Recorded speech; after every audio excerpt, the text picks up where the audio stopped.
hard drive a sec to warm up. There it goes. It's warming up. All right, and we're going to start in three, two, one. Hello, the internet. Matthew here for a great episode of Something Creative.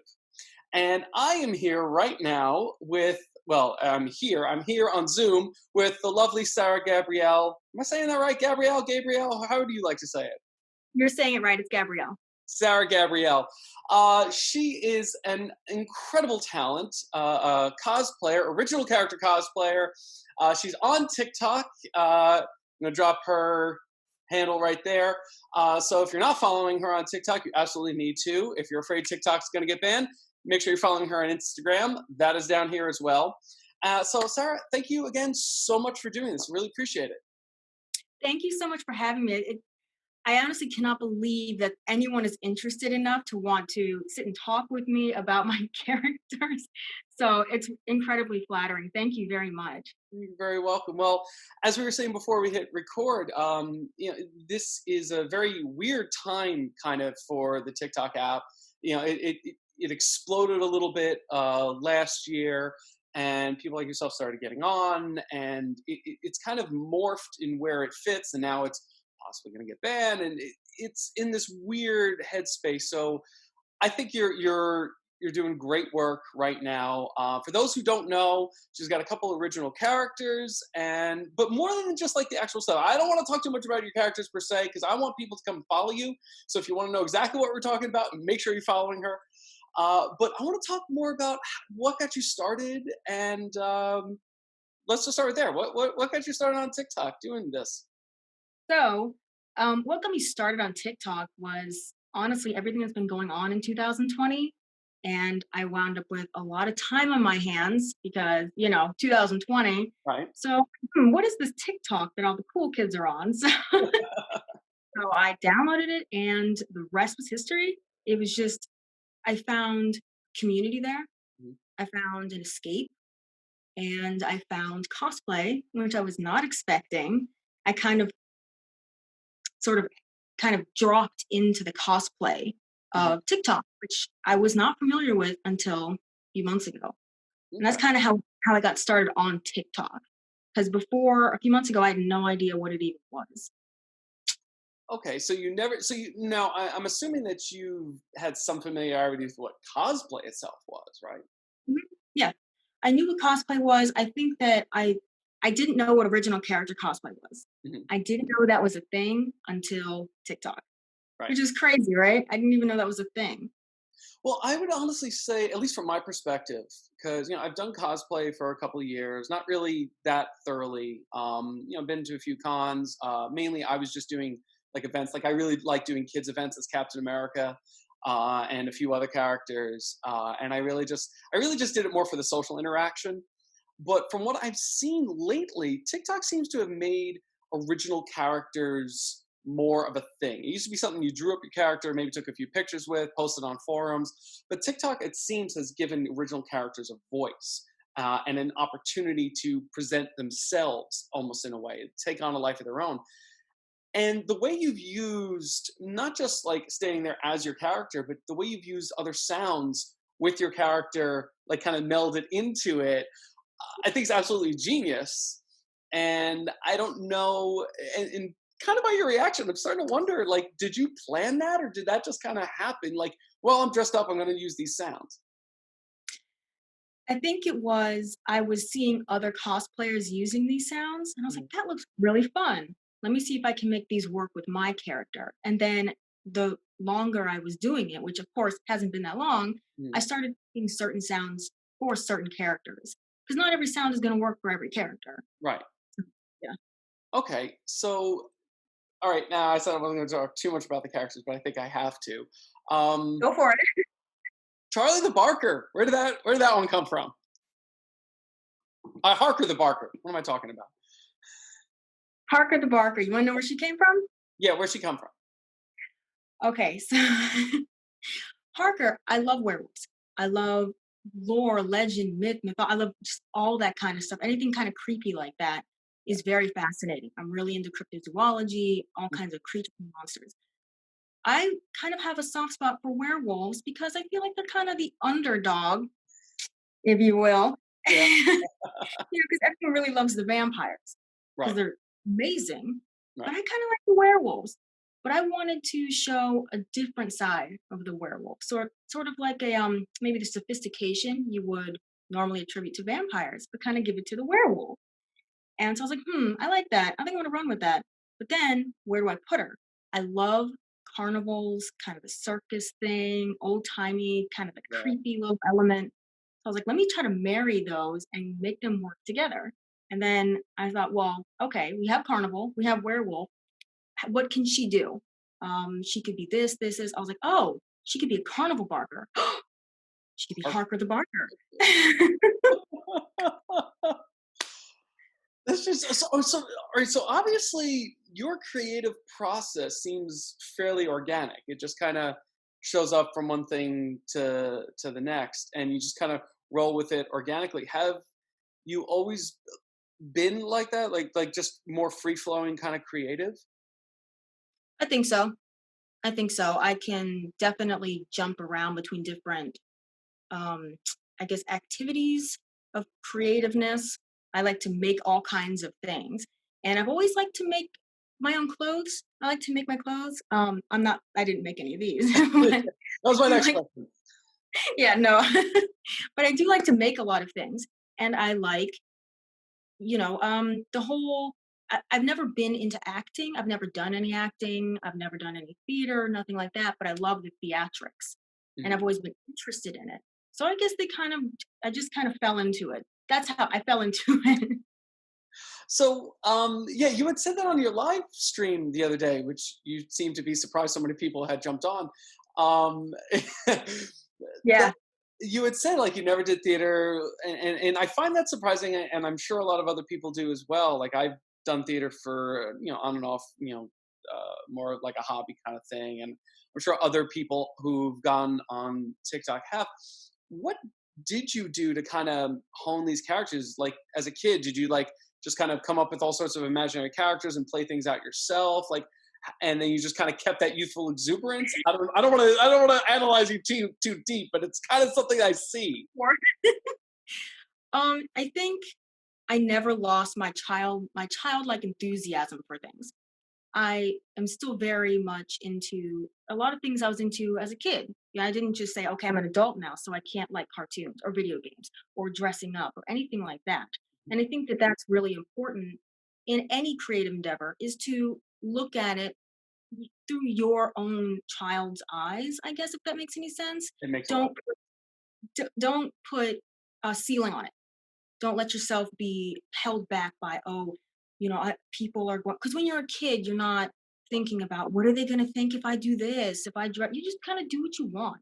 It's as you get older, that's when the insecurities start to really settle in and just block you from doing things. So I think that's kind of where that came from. I never lost that. Oh, I have insecurities for sure, but a lot of them. But I try to think, why would anybody, who cares? If they don't like it, they don't like it. And if they do, then that's amazing. And maybe it can inspire other people. So I kind of just hold on to just do it, do what you would do as a kid. If it doesn't work, it doesn't work. If you scrape your knee, you scrape your knee. You get right back up. Just kind of like that thing. I think, yeah, that's pretty much it is. I'm sorry to say, yeah, I think you definitely will inspire people with that attitude. And I really think you do. I mean, I've read some of the comments on your videos, and I really think you do kind of let people out or encourage people to come out of their own shells like that. And a character, actually, your other character that kind of stands out in that regard is Harvest. She's freaking adorable.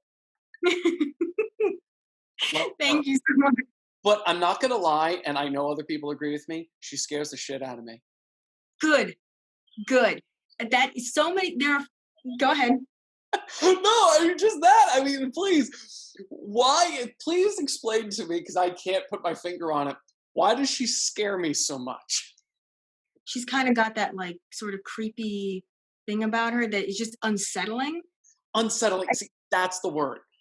That's the word. She comes off all sweet. She comes off all friendly. I'm just like, hi. Um, that's exactly the air I wanted to give her. I wanted to make people think, "Oh, she's so cute and she's so sweet," but also, there's something behind that sort of facade that makes me uncomfortable. And she's not malicious or bad. Neither one of them are bad, but she's definitely the kind of character that you may not want to turn your back on. A Mhm. little bit, just a little bit of something going on back there. She reminds me of I in my younger days, party days, always seemed to be the guy that was taking care of his group, for the most Mhm. part. And somehow we'd always acquire a few random people at like any party or like carnival or whatever. She reminds me of the girl you don't want to drive home last. Oh,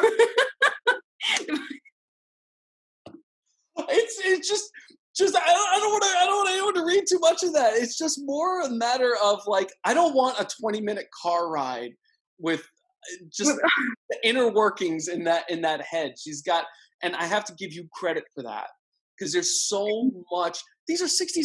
For those who don't know, TikTok is 60-second videos max, and you convey so much of that. So now I have to ask, where did Harvest come from? you hit the nail on the head with you do not want her to be the last one in the because you try to be like, okay, where do you live? Let me make sure I drop this person off first. um, that was very accurate. Like, Harvest. Harvest, I think I really like movies. I mean, I think that's pretty obvious. A lot of people really like movies, I can see the but poster back there. yeah.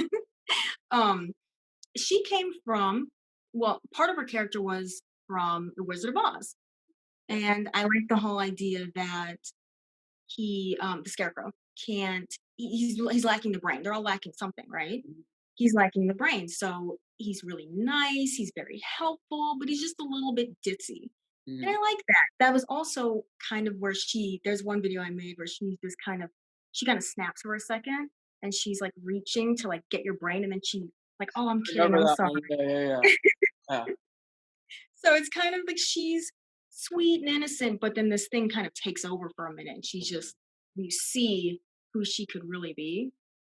I also was inspired by two characters in I think one is a movie. Let me think for a second. It was, yeah, one's a movie and one's a TV show. One was Chrissy Snow from Suzanne Summers from Three's Company. Okay. Yeah, I could see that. Super cute, super Yeah. sweet, super ditzy kind of character. The other character was Sarah Sanderson from Hocus Pocus. Again, kind of super sweet, kind of ditzy, but with Sarah Sanderson, she's got that evil to her. Yeah. It's kind of where I got Oh, Harvest from. hell, the second you say that, it like all clicks into place. That's just great. Now, forgive me, I haven't been on TikTok in a little while. Because normally I watch it with my daughter. She hasn't been with me for a few weeks, so I just haven't been like sitting around playing on it as much. And have you released that third character yet? I have not. Okay, That's a whole thing. I'm not. I know better than to ask. I know better than to ask because you're keeping that one close to the vest, and you've got that. So you've. So how does it feel? Do you feel like these characters, like this whole world, like mm, feels like you're starting to create a world, Yeah. It's kind and of starting it's starting to feel that way, right? for sure. Definitely. And you didn't plan that. I did not. No, I didn't think you did. I My did not. favorite, by the way, my favorite personally, because just because I was a gamer for a long part of my life. The ones where it's like the character standing there, it's like converse, yes, no, where you basically make it seem like a clickable game. Um, where did that idea come from? I think I saw that idea on TikTok with one of the other creators. Can I give her name? Please, please. Hmm? Her name is Rain Murray, and the trend that is where it's kind of just like bobbing up and down and the video game thing is called she created this world called Twisted Carnival. So if you go to that, you'll find so many amazing creators who've gone with that trend. And I think that it just kind of she didn't create there was the sound she used on it Mhm. that is twisted carnival sound, but that video game style has actually been used by several creators. Mm. And I think I'm just like, that's so cool. I'm gonna try that out. And then people associated it kind of with, oh, okay, yeah, the carnival thing. And yeah, so people those actually tend to be my most popular Mm. videos, I think. Are like the video game ones. Yeah, because it immerses you. It really I mean, it's more than one thing to, like, just connect to, like, a video with a sound, but that actually makes you remember being a kid and sitting on your PlayStation at 2 in the morning and, like, "Okay, what's next?" Click. Yeah. So that really I think that really hits home for me, and I'm sure it hits home for a lot of people. Where okay, I'm gonna project a little bit because, and I know this is gonna be a difficult question because you didn't plan any of this, it seems. Where is any of this going, do you think? I'm not sure, but it seems to be going places, and it is not what I expected. I just created Harker, and I was like, "That's gonna be it." And then I said, "Well, Harker needs someone to kind of bounce things off, ideas, and monologue or not monologue. I'm sorry, dialogue off." And Mhm. it Harvest. Harvest was just like, I want to come out," and there she was. um, I'm not sure where it's going, but I think that I want to be involved with this project, if I can call it that, for a while. Yeah. For a while. And I've seen people have all kinds of incredible ideas, write stories, fan fiction, and it could really go a lot of places. And I think that's really cool. Yeah, I was gonna say, I actually this sounds so lame. I had an idea when I started this channel. I had an idea that I was gonna kind of do my own storyline, but I was gonna shoot it all from my GoPro, like all FPS style. I wanted it to be reminiscent of a game. But see, that's the problem. I had an idea already. There's nothing organic in that, so I haven't even started it. But I give you a lot of credit. Yeah, yeah, yeah. But, I don't know. Maybe we'll talk after the recording's done. We'll commiserate. I Um, like that. yeah, but I that's why I say, like, I had an idea for I have lots of ideas. I have maybe a gig's worth of Word documents of files of stories of things that just never went anywhere. Stories that I No. started and never finished. Like, I come up with a lot of ideas, but because of that ADHD kind of, like, uber creativity, I just never flush things out, or I'm like, oh, this could be in that world and that could be part of this thing, and I just never finish anything. Whereas you are all action and no theory. You just get out there and do it. And it reminds me of that. Do you ever see Waking Life? No, I have not. Great film, but I'm not even going to bother then. If anyone else knows Waking Life, you'll know exactly the scene I'm talking about with the old man on the telephone pole. So when you see Waking Life and you see the old man on the telephone pole, you know exactly what I'm talking about here. But you really roll with it. And I think that's going to be a big inspiration for a lot of people. So I know this is probably putting you on the spot, but what would you tell the 14-year-old girl sitting in her room with all sorts of ideas or all sorts of costumes and doesn't know what to do? What would you tell her? First, I would say congratulations on being creative Mhm, and for wanting to do something more than the mundane, mhm. for being interested in things that honestly sometimes are made fun of. I feel like a lot of people in the cosplay community get a little bit of hate, perhaps, for being outrageous and just doing what they want to do. And it's a little bit, strange to other people. I would tell her first, it's really difficult. And I know because I was a 14-year-old girl once, and I know it can be hard, but try as hard as you can to understand that ultimately do what makes you happy. Mm. If you think it will make you happy, if it's not hurting anyone else, and you think it could possibly make other people happy, go for it. Just go for it.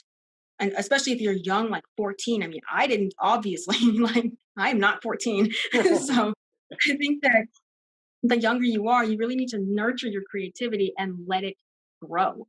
Let it become whatever it's going to become. Don't squash it. Don't try to stop it or let anyone make you feel that it's stupid or unworthy or anything like that. Just go for it. That's basically my advice. And I know it's cliche, but I guess it's cliche for a reason. Just do it, and anything can really happen. Anything can come from that. It's funny you say, it's great advice, by the way. And it's funny you say, Mhm. oh, I know it's cliche. I find, and on my old podcast, I said this with my partner a lot, is that the cliches keep coming back because they're the most true. And all these stereotypes, these just kind of catchphrases that we just throw out there, it's like, yeah, but they apply, and they keep Mhm. applying.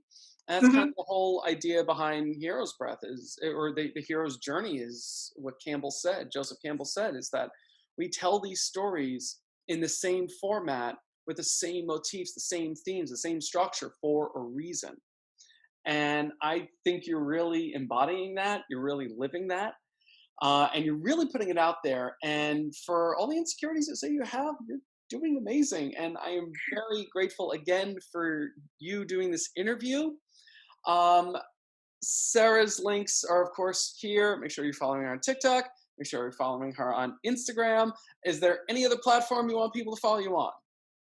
Honestly, that's all I have so far. Okay, so we're going to go with that. And I really think we could keep this going, but I'm going to have to trail it off at some point. I'm going to have to leave people wanting more. Sarah, I don't want to put you on the spot, but I would love to have you back on at sometime soon. All right. Oh, absolutely, for sure. Thank you so much for having me. It was so much fun.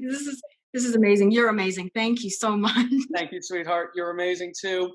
All right. So from Matt and Sarah, this has been another episode of Something Creative.